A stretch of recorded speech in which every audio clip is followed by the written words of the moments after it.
Hey guys, we're looking at theories of congruency, and you know that there are some rules for congruency, and a couple of things maybe to mention. The first thing is that the word congruent basically just means the same. Really fancy way of saying two things are equal to each other in a sense. So we want to know which of these triangles is congruent to MNP, triangle MNP, and we want us to justify or give an explanation for our answer. In other words, how do we know that one triangle is congruent to the other, that they're the same triangle essentially? So the thing to remember that there are three basic proofs that you can use for congruency. Proof number one requires us to have matching sides. So all the sides would have to be the same. That's called the side proof. So literally you would have to look at those triangles and see it. Now if you look at this this triangle here, I have three sides, a 12, a 14, and a 10. But when I look at the other triangles, none of them contain three sides, much less three sides that are the same. Over here I have a 10 and a 12, I don't have the 14. Here I have a 12 and a 14, I don't have the 10. Here I just have a 10, and here I have a 10 and a 14, but I don't have the 12 either. And so I can't say that they're congruent unless I have all three of them, and that means that side for this one, no good. Now, the next proof is the side angle side proof. And for the angle side angle proof, let's do that one next, sorry. Angle, side, angle. And for angle, side, angle, what we need to have are two angles with a side in between. Well, the problem with that is, in this particular, even in our original triangle, I don't have two clearly identified or marked angles. I have one. It's been marked off right here with a single swoosh.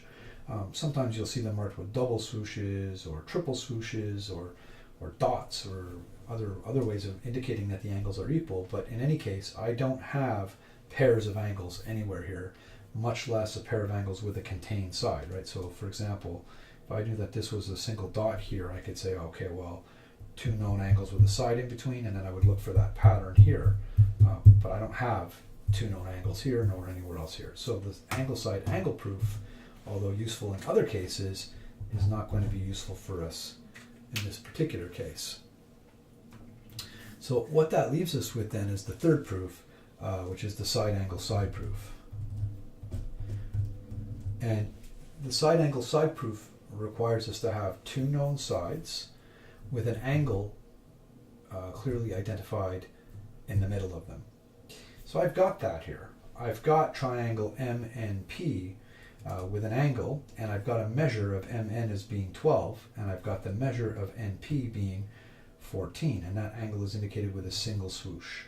So I'm looking down here for a single swoosh in between two sides, a 12 and a 14. Well, here I have my single swoosh, but it's between a 10 and a 12. So I can't say that these guys are congruent. And over here, I have a single swoosh with no sides on either side containing that angle, and never mind the 12 and the 14. Over here, I have a known angle with a 10 and a 14 opposite that angle, but certainly not what I'm looking for. But if you look over here I've got that angle, right, which you can see up here, and then that angle is made up of the 12 and the 14 measure, and this one is made up of the 12 and the 14 measure.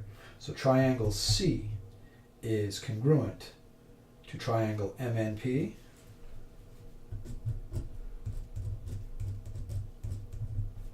is congruent to